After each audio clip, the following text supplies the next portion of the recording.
Movie के starting में हम एक आदमी लोगन को देखते हैं जो वुल्वरीन है। दिखाया जाता है कि वो काफी बूढ़ा हो चुका है, तकरीबन 200 साल का, और उसमें कोई ताकत बाकी नहीं बची है। वो काफी वीक है। फिर दिखाया जाता है कि वो टैक्सी चलाता है और अब कई सालों से कोई भी म्यूटेंट बच्चा पैदा नहीं हो रहा था, तो लोगन अकेला रह गया था। तो अब लोगन भी कोशिश कर रहा है कि वो खुद को बदले और लोगों के सामने वो एक आम इंसान बन के रहे। अब लोगन एक दिन टैक्सी चलाकर कुछ लोगों को ग्रेवयार्ड लेकर आता है और वहीं पर वो कुछ ड्रिंक करने लगता है। तभी उसके पास एक औरत आती है जो खुद को नर्स बताती है। वो लोगन से कहती है कि मुझे कुछ बताना है, पर लोगन उसकी बात को इग्नोर कर देता है और टैक्सी में बैठ जाता है। तभी उसकी टैक्सी में एक बिजनेसमैन बैठता है जो उससे कहता है कि तुम्हारे पास जो नर्स आई थी उसके पास एक चीज है जो कि मुझे चाहिए। वो उसे अपना विजिटिंग कार्ड भी देता है। लोगन जब उस कार्ड को देखता है तो उस पर लिखा होता है अल्कलाई। ये एक ऑर्गेनाइजेशन होती है जो म्यूटेंट्स पर एक्सपेरिमेंट करती है और इसी ऑर्गेनाइजेशन ने लोगन पर भी एक्सपेरिमेंट्स किए थे। अब लोगन सीधा उस जगह जाता है जहाँ पर वो रहता है। उसके साथ सिर्फ 2 म्यूटेंट्स हैं।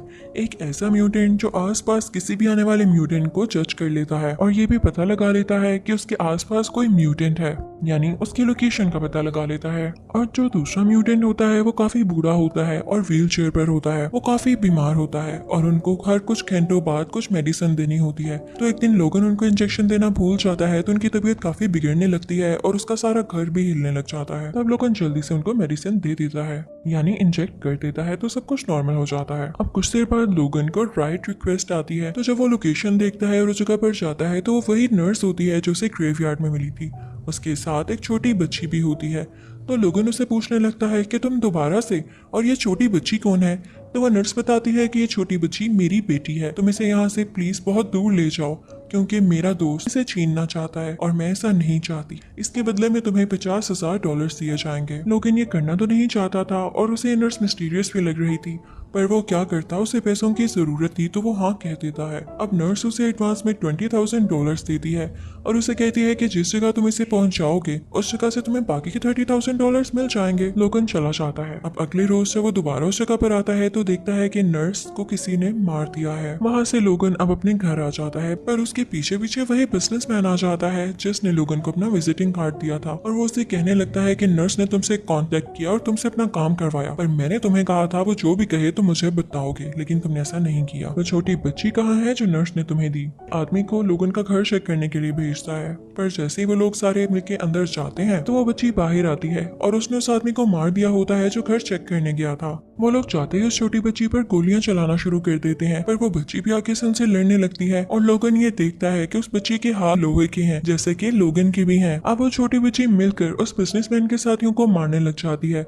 और लोगन भी मिलकर उस छोटी बच्ची की जान बचाता है और उन सबसे लड़ता है और उसके बाद उस पूरे म्यूटेंट को उस छोटी बच्ची को लेके अपने कार में वहां से निकल जाता है। अब लोगन का जो दूसरा म्यूटेंट साथी होता है, यानी वो यंग म्यूटेंट, उसे बिजनेसमैन और उसके लोग पकड़कर ले जाते हैं और उसे पूछने लग जाते हैं कि हमें बताओ कि लोगन क्या काम कर रहा है और तुम तो पता लगा सकते हो ना कि आसपास कौन म्यूटेंट है, तो तुम हमारे लिए काम करोगे। पर वो यंग म्यूटेंट ऐसा करने से मना कर देता है। तो वो बिजनेसमैन उसे सनलाइट में करता है और उसे एक्सपोज करने लग जाता है, जिसके बाद उसकी स्किन जलने लग जाती है और वो बता देता है कि लोगन अब खुद को म्यूटेंट बनने से छुपाना चाहता है। अब साथ ही साथ उसे मजबूरी समझ के इस चीज को मानना पड़ता है कि वो उस बिजनेसमैन का साथ दे। तो हम लोगन को देखते हैं जो गाड़ी ड्राइव कर रहा है। वो गाड़ी चलाते चलाते मोबाइल देखता है जो कि नर्स का होता है। नर्स ने उसमें कुछ वीडियो रिकॉर्ड कर रखी होती है। उसमें वो ये बता रही होती है कि क्योंकि अब म्यूटेंट बच्चे पैदा नहीं होते तो इस ऑर्गेनाइजेशन के लोग कुछ लोगों को पकड़ते हैं जो फीमेल्स होती हैं और इनके पास कुछ म्यूटेंट्स का डीएनए पड़ा होता है। तो ये डीएनए वो उन फीमेल में इंजेक्ट कर देते हैं, जिसके बाद वो एक्सपेक्ट करने लगती हैं और जब उनके बेबीज होते हैं तो वो म्यूटेंट होते हैं। फिर उनको ट्रेनिंग दी जाती है, पर आहिस्ता आहिस्ता देखा गया कि ये म्यूटेंट बच्चे उस तरह से रिएक्ट नहीं कर रहे जिस तरह से असली म्यूटेंट बच्चे करते हैं। तो ये डिसाइड हुआ कि इन सारे म्यूटेंट बच्चों को मार दिया जाएगा और नए एक्सपेरिमेंट्स करके नए म्यूटेंट बच्चे बनाए जाएंगे।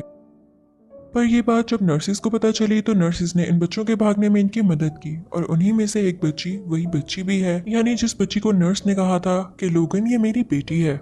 अब ये तीनों चलते रहते हैं, यानी लोगन गाड़ी ड्राइव करता रहता है। अब रात को एक होटल में स्टे करते हैं। अब वहाँ पहुँच के लोगन उस छोटी बच्ची के बैग को चेक करने लग जाता है। उसके बैग में उसके डॉक्यूमेंट्स पड़े होते हैं। जब लोगन उसकी फाइल देखता है तो देखता है कि जिस म्यूटेंट का डीएनए उसके अंदर है वो कोई और नहीं बल्कि लोगन ही है, यानी ये छोटी बच्ची लोगन की ही बेटी है और लोगन इसका बाप है। ये देख के लोगन को पता चल जाता है कि वाकई इस छोटी बच्ची में मेरे जैसी ही एनर्जीज है। तभी मुझे इससे अपनायत महसूस हुई, यानी मैं इसकी मदद के लिए लिए माना। उसके बाद वो देखता है कि उस छोटी बच्ची के बैग में कुछ कॉमिक्स भी हैं जो कि एक्स-मैन कॉमिक्स होती हैं। उसको खोल के देखने लगता है तो उसे वहाँ पर एक नंबर लिखा हुआ मिलता है जो कि किसी जगह का एड्रेस है। कहा जाता है कि यहाँ पर जाके सारे म्यूटेंट सेव होते हैं और ये वही एड्रेस होता है जो कि उस नर्स ने लोगन को दिया होता है कि इस छोटी बच्ची को वहां तक पहुंचाना है। पर लोगन को पता चलता है कि ऐसी कोई जगह असल में एक्सिस्ट ही नहीं करती और तभी हम वहां पर देखते हैं कि होटल के सारे लोग पोज हो चुके हैं और पूरा का पूरा होटल हिलने लगा है। तो लोगन को पता चल जाता है कि उस पूरे म्यूटेंट को दोबारा से अटैक हुआ है। तो वो फौरन से जाकर उसे इंजेक्शन लगाता है और तभी वहां पर वो बिजनेसमैन भी आ चुका होता है। तो लोगन फौरन से उस छोटी बच्ची को और बूढ़े म्यूटेंट को अपने साथ लेकर निकल पड़ता है। फिर हम देखते हैं कि जब वो लोग रास्ते में जा रहे होते हैं तो रोड पर उन्हें एक फैमिली नजर आती है जिनके कुछ घोड़े उनसे छूट गए थे और उनसे वो काबू नहीं हो रहे थे। तो यहाँ पर वो बूढ़ा म्यूटेंट लोगन से कहता है कि जाओ इनकी मदद करो, तुम तो इतने स्ट्रांग हो। तो लोगन जाके उनके घोड़े काबू करके उनको देता है। तो वो फैमिली बहुत अच्छी होती है, उनसे कहते हैं कि आए आप हमारे साथ खाना खाएं और आप हमारे घर स्टे भी करें, आप लोग थक गए होंगे। अब ये लोग उस फैमिली के घर चले जाते हैं। लेकिन रात को उस ऑर्गेनाइजेशन का बनाया गया नया म्यूटेंट जिसका नाम X-24 है वो आ जाता है और वहाँ के सारे लोगों को मार देता है, इवन उस बूढ़े म्यूटेंट को भी जो बेचारा आराम से सो रहा था।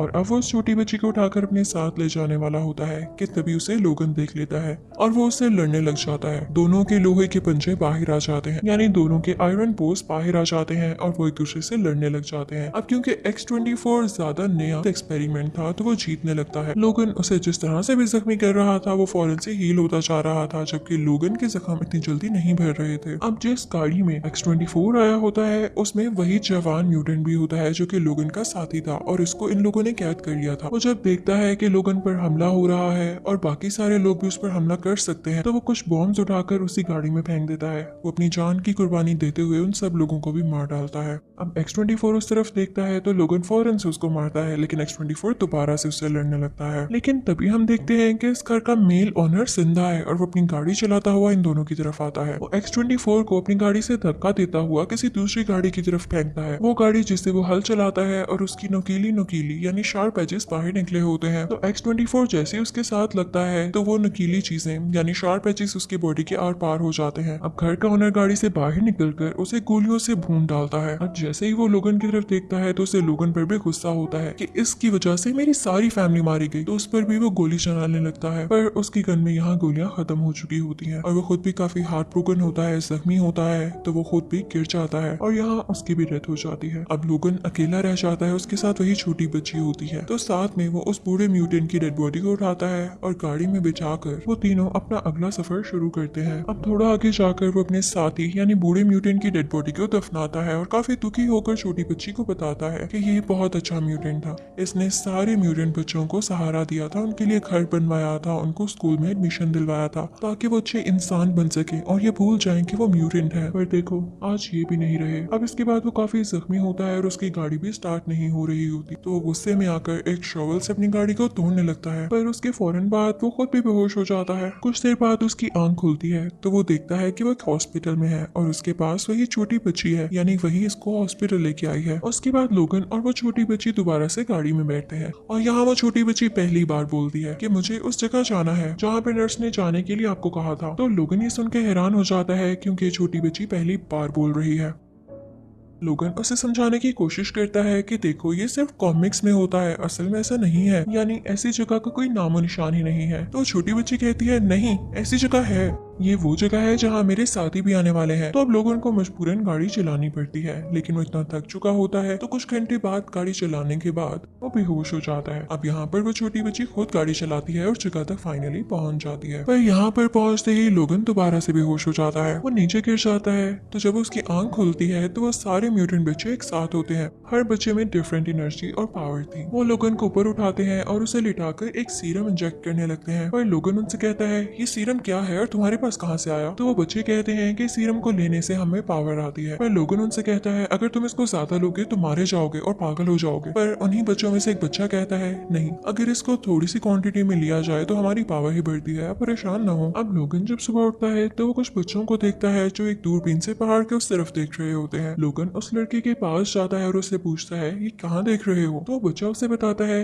कि पहाड़ की दूसरी तरफ कनाडा है, अगर हम सारे बच्चे वहाँ चले जाएं तो हमारी जान सेफ होगी, हमारी जान को कोई खतरा नहीं होगा और अगर आप हमें उधर ले जाएं तो हम इसके आपको पैसे भी देंगे। लेकिन लोगन उनकी बात नहीं सुनता और ना ही पैसे लेता है। अब जब रात होती है तो लोगन के पास वही छोटी बच्ची आती है और उनसे पूछने लगती है कि आप हमारे साथ क्यों नहीं जा रहे। तो लोगन कहता है कि मुझे अपने रास्ते जाना होगा, तुम लोग अपने रास्ते जाओ। तो छोटी बच्ची कहती है कि क्या होगा अगर आप हमारे साथ आए। तो लोगन कहने लगता है मैंने आज तक जिससे भी प्यार किया है या कोई मेरे साथ रहा है तो उसे मुझसे छीन लिया गया है, तो इसलिए मैं तुम्हारे साथ नहीं जा सकता। तुम मेरी बेटी हो, मैं तुमसे प्यार करता हूँ, तो मैं नहीं चाहता कि तुम्हें कुछ हो। तो छोटी बच्ची ये कह के वहाँ से चली जाती है। ठीक है, अगर आप जा रहे हैं तो इसका मतलब मुझे कुछ नहीं होगा, तो ठीक है। अब यहाँ पर लोगन सो जाता है और अगली सुबह जब उठता है तो देखता है कि वहाँ पर कोई बच्चा नहीं है, सारे बच्चे जा चुके हैं। अब लोगन फौरन से उसी दूरबीन की तरफ जाता है और उस पहाड़ पर देखने लगता है। वो देखता है कि बच्चे तो वहाँ पर नजर नहीं आ रहे, यानी वो वहाँ पहुंच चुके हैं। पर कुछ कार्स हैं जो उनका पीछा कर रही हैं और ये कार्स उसी ऑर्गेनाइजेशन की है जो उन म्यूटेंट बच्चों को मारना चाहती है। लोगन कुछ भी सोचे समझे बगैर उस तरफ निकल पड़ता है,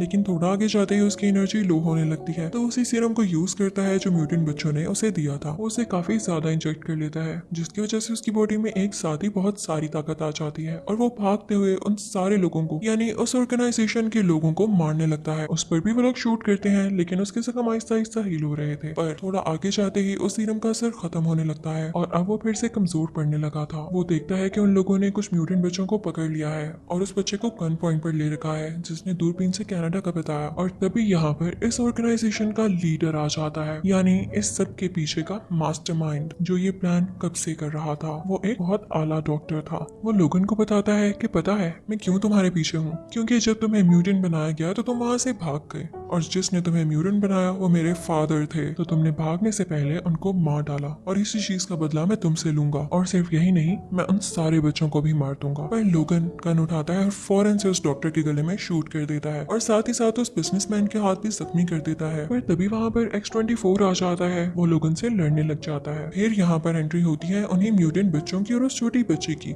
जो उस बिजनेसमैन और उसके साथियों से लड़ने लगते हैं। अब X-24 लोगन के ऊपर आ जाता है और उसे अपने पॉस से यानी आयरन पॉस से मार रहा होता है। अब वो छोटी बच्ची एक बुलेट उठाती है और गन में डालते हुए X-24 का सर उड़ा देती है। अगर वो ऐसा ना करती तो X-24 लोगन की जान ले लेता। अब वो छोटी बच्ची भाग कर लोगन के पास आती है और उनसे कहती है कि आ जाएं, मैं आपको अपने साथ ले जाती हूँ, आप यहाँ से निकल आए। पर लोगन उससे कहता है मेरी बेटी तुम यहाँ से जाओ, मैं अब जख्मी हो चुका हूँ, तुम बिल्कुल भी वैसी म्यूटेंट ना बनना जैसा ये तुम लोगों को बनाना चाहते थे, तुम उस ट्रेनिंग को भूल जाना। पर वो बच्ची नहीं जाना चाहती थी। वो लोगन से कहती है आप मेरे डैडी हैं, मुझे आपके साथ रहना है। लोगन ये सुन के मुस्कुराता है क्योंकि उसे अपनी बेटी के मुंह से अपने लिए डैडी सुनना बहुत अच्छा लगता है और पहली बार उसे रिग्रेट होता है कि वो और जी नहीं सकता, वो अपनी बेटी के साथ नहीं रह पा रहा। इसी के साथ लोगन की डेथ हो जाती है। वो बच्ची बहुत ज्यादा रोती है और अब सारे म्यूटेंट बच्चे मिलकर लोगन को दफनाते हैं और साथ साथ रो रहे होते हैं, उदास होते हैं। अब लोगन की ग्रेव के ऊपर क्रॉस का निशान होता है। सारे बच्चों के जाने के बाद वो बच्ची उस क्रॉस के निशान को X बना देती है। इसी के साथ ये मूवी यहीं पर एंड हो जाती है।